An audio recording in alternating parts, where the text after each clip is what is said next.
Sous le regard d'Adoc et de Milou, la rue de l'Étuve, pleine de broles selon le mot de l'échevin du commerce. Et ce brol, ce sont les chevalets et les tourniquets, des appâts à touristes, mais que la ville ne veut plus voir. Effectivement, par ordre de police, il était demandé qu'il n'y ait plus de chevalets, plus de tourniquets, enfin plus d'objets encombrants, parce que c'est aussi une question de sécurité et d'accessibilité.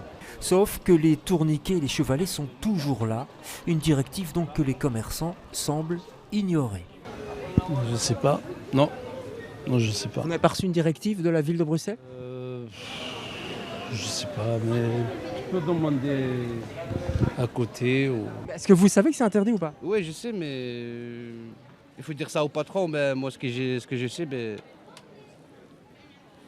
je sais que c'est interdit, mais c'est comme ça on travaille, monsieur. Si certains ignorent cette directive, d'autres rentrent vite leur tourniquet quand nous les filmons. Pour Olivier Batifoy, commerçant depuis des années, cette décision n'a aucun sens. En fait, il veut faire un nettoyage et bon, alors il se base derrière un rapport de police bidon, parce que je dis honnêtement, c'est complètement du bidon total. C'est leur parapluie, évidemment. Quand ils veulent embêter les commerçants, on sort vite un petit arrêt de la police. Or, nous sommes en 2026 ici. Est-ce que tu vois que notre chevalet, nos tourniquets mettent des gens en danger? Honnêtement, non. Reste une injustice ressentie très fort dans cette partie de la rue de l'Étuve. Car de l'autre côté de la rue du Lombard, vers la Grand Place, c'est la même rue, mais avec une législation différente. Chevalets et tourniquets sont bien présents.